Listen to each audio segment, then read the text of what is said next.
프레디 크루거. 힘캐 중에 제일 유명한 게 제이슨이나 치자면 이쪽 약간 말 많고 지능캐. 스피드캐 계열은 나이트메어 시리즈의 크루거가 제일 유명하고요.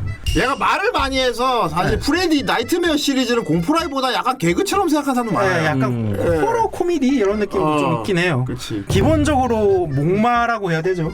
꿈속에 들어가서 꿈을 조종할 수 있는 능력이 있어요. 그리고 특징은 저 화상 입은 듯한 피부랑 낡아 빠진 스웨터, 중절모, 알 수 없는 목적의 손톱 장갑이 있는데 이제 좀 시그니처라고 할 수 있는 게 이제 저걸로 이제 벽 긁으면서 등장하고 리메이크 버전은 저도 봤는데 좀 그렇습니다. 떠버리 캐릭터인데 대사를 없애버렸더라고요.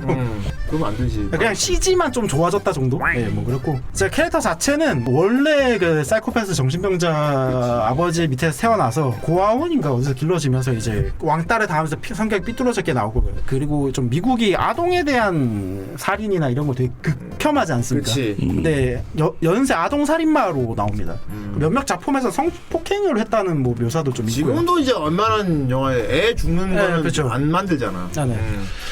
그래서 이제 그 부모님들이 빡쳐서 그 얘가 살던 보일러실에 불을 지르는 바람에 이제 뭐 그때 뭐 악마랑 계약을 해가지고 이제 꿈속 세상에서 자기가 꿈속의 악마가 됐다 뭐 이런 내용이고요. 약간 공포영화의 세집평이라고 했던 게 이 전까지만 해도 아까 같은 제이슨이나 손도끼 살인마 같이 힘이 강한 괴물 같은 사람이 나와서 사람을 때려 죽이는 식의 공포영화가 많았어요. 근데 이게 아무래도 한계점이라는 게 있지 않습니까? 또 앞에 있는 캐릭터들도 좀 세세한 특징만 있지 다 비슷비슷한 캐릭터고 그치. 사람이 때려 죽이는 데는 아이디어에 한계가 있기 때문에 꿈속으로 넘어가서 이제 다양하고 사람을 죽이는 걸 볼 수 있습니다. 사람이 잠은 자야 되니까 이제 파해법을 알면서도 어쩔 수 없이 당해버려야 된다는 그런 공포심도 있고. 그럼 안 자려고 노력하고. 네, 막 그래서 각성제를 먹는다고 노력을 해도 잠깐 잠들면은 바로 넘어가다 보니까 참 이게 그 새로운 지평을 열지 않았나 저는 그렇게 생각을 합니다. 여담으로 조니 데뷔 이 영화로 데뷔를 했습니다. 1편에 그 침대에 빨려 들어가지고 그 피분수 뽑아주는 장면 있지 않습니까? 그게 조니 데뷔거든요. 그래서 이것도 시리즈가 되게 많이 나와서 이제 나중에는 제이슨이랑 싸우기도 하고요. 진 위시마스터 시리즈에 나오는 캐릭터입니다.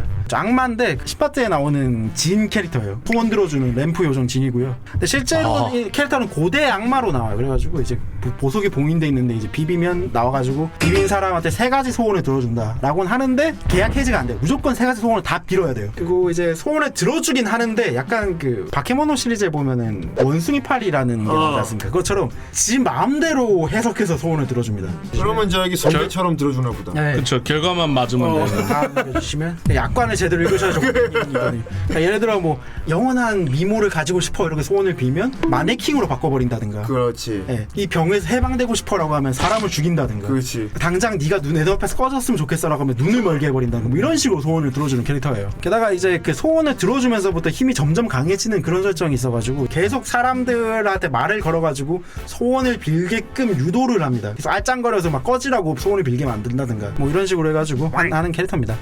척키, 찰스 리레이. 얘는 아이돌이라. 아, 그쵸. 우리 모두의 공포 아이돌. 다타 인형 시리즈에 나오고요. 네, 인형입니다. 원래 연쇄살인마였던 캐릭터가 이제 경찰에 총을 맞고 죽기 직전에 장난감 공장에 있던 인형에 빙의하는 그런 느낌이고요. 얘 팔다리가 짧아갖고 자꾸 실패한단 말이야. 그죠. 예. 이게 손이 안 닿아. 닿아, 이러면서 그죠. 그거 기다려. 씨, 막 이런. 나 뒤로 가서 개그됐잖아. 예, 그죠. 1편은 무서운데 뒤로 갈수록 얘가 팔다리가 짧아갖고 잘 안 돼.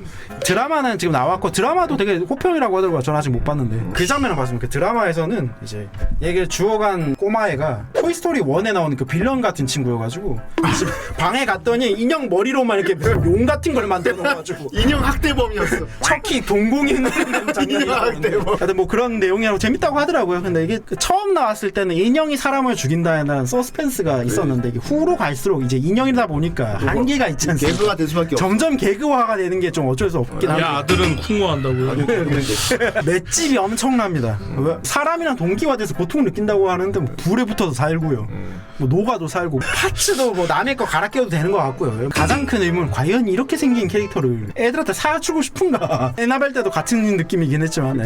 근데 아니, 그 원본 인형은 나는 귀엽게 생겼어. 원래 상품은 네. 귀엽게 생겼어. 그것도 귀여운가요? 짱구긴 한데. 아 뭐 그런 이유도 있다고 해요. 그 진짜로 그 애들이 살법한 거를 해놓으면 애들이 무서워한다고 그 캐릭터를. 그래서 좀 일부러 무섭게 만든다는 얘기가 있긴 한데 피할 수 없는 코미디와 애 태생 자체가 인형이다 보니까 큐. 이렇게 진지하게 가버리면 머릿속에서 아 저런 인형한테 죽는 게 말이 되라는 생각이 그리고 일단 떠나지 않기 때문에 척기 본인이 저 몸을 존나 싫어해. 네, 그렇죠. 몸 바꿔치기 하는 게 소원이잖아. 그래서 아, 그건 정말 충격이었습니다. 네, 그 그렇죠. 씨는. 그 대사 인형 기억나요? 야스 씨는 정말 자기야 고무는 챙겨왔어. 뭔 소리야 내 몸이 고무야라는 대사는 그 지금 몇 년이 지났는데 아직도 대사가 기억이 나거든요. 처음 봤을 때 어린 시절에 비디오 빌리러 가면 되게 무섭다는 생각이 있었지만 막 커서 보니까 공포라고 부를 수 있는 장르는 1편 정도밖에 없지 않았나 싶습니다. 네. 고스트페이스 스크림 시리즈. 요걸 캐릭터로 넣어야 할지 모르겠는데 어쨌든 요 가면 자체가 이제 상징이 뭐 됐기 때문에 약간 그 스킨이 상징인 거죠. 자꾸 얘 보면 무서운 영화밖에 생각. 아 그죠. 그래서 대화 빨고 있는 장면이. 그럼 표정 변해. 그쵸. 가면 표정 변해. 혓발 이렇게 왔어. 맞아. 유령 가면을 쓰고 다니고 광라이프를 사용하는데 허당 앞에 나왔던 살인마들은 뭐 무조건 뭐 피해자들이 어디 있는지 다 알고 걸어가면서도 쫓아갈 수 있고. 그 초인적인 능력이 네. 있는데 이거는 결국 대학생이 분장을 한 거란 네, 말이야. 그렇죠. 안에 있는 게 다 일반인들이에요. 그래가지고 뭐 던지면 맞고 막. 아파하고 막 계단에서 굴러 떨어지고 막 발로 차면 날아가고 뭐. 근데 그게 더 무서웠대. 네. 막 자빠지고 막 두드려 맞으면서 계속 오는 게. 네, 그렇죠. 아, 피아노 내리고 네. 계단에서 할머니 던지고. 그건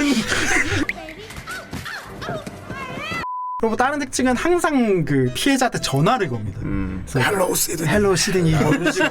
클리셰 비틀기가 주로 된 내용입니다. 뭐 여기서 처음 시작하면서 공포에 대한 법칙 몇 가지를 해서 그치. 일부러 다 비틀어요. 뭐 씻으러 가면 죽는다. 그치. 뭐 섹스를 하면 죽는다. 먼저 나가면 안 되고. 먼저 나가면 안 되고 뭐 꼭 돌아오겠다고 얘기하면 안 된다 이런 식으로 그 공포 영화의 클리셰들을 다 일부러 설명해 준 다음에 이제 이걸 다 비트는 재미를 줬던 캐릭터거든요. 대신 이제 범인이 누군지 안 가르쳐 주는 약간 저런 추리 요소를 넣어놓은 뭐 그런 느낌이죠. 뒤에 가서 밝혀지지. 그리고 제작비 투입 대비 되게 큰 수익을 받아가지고 이런 아류작들이 되게 많았어. 우리나라에서도 그 찍히면 죽는다라고 그렇지. 그런 아류작도 나오기도 했고요. 네, 사이코패스 계열입니다.